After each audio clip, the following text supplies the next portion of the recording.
Let me tell you a horror story. I met this bloke. I was actually offered 3 in a bed, and being a curious soul, I couldn't quite say no. Was predictably misled, graciously declined, so settled for the horror instead. I met this bloke. Nah, met sniffs too much of chance. There lives in North London a fetching, shaved, pierced, tattooed gay biker on acid on crutches. I was introduced to him by an ex with a ring through a quim. He, her and I was the threesome that was mooted, but it was a limp leading to passion diluted. He wanted my body but should have settled for his own body back. Though his features were fetching, one look at his leg led to retching, which is not the normal precursor to useful erection, so we went for a ride on my bike, not his bed, just me, the gay biker on acid, and his dubious leg. As we zoom through the streets, I feel a slight squeeze. It's now fairly apparent the GB on A is eager to please. I'm as hard as they come. It's just my leg that's gone limp, so you up for it by the canal as he flashes me a trademark cocksure wink.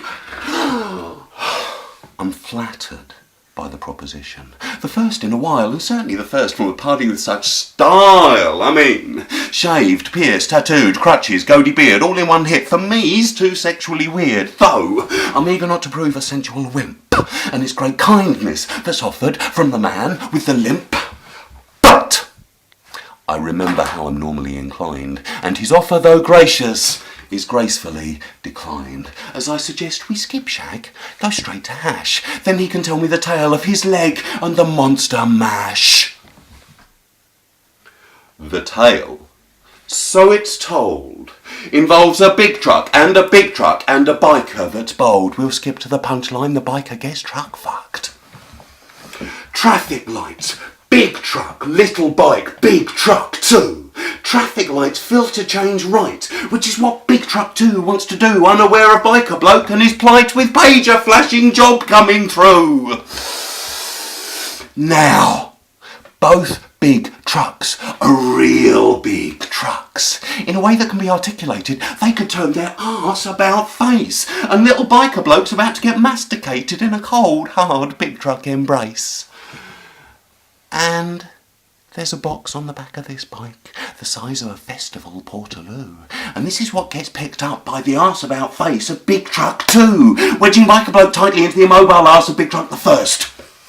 Big Truck 2 keeps moving, biker bloke's health ain't improving, starts to ponder the luxury of a satin-lined hearse.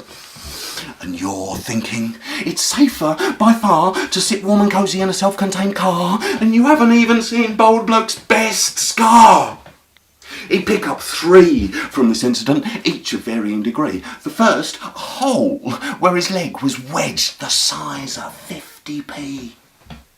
The second, slit down his back, needed for reconstructive surgery. The last, the greatest, the real 3rd degree, the back of his leg missing from the ankle to the knee, now remoulded by his back without skin.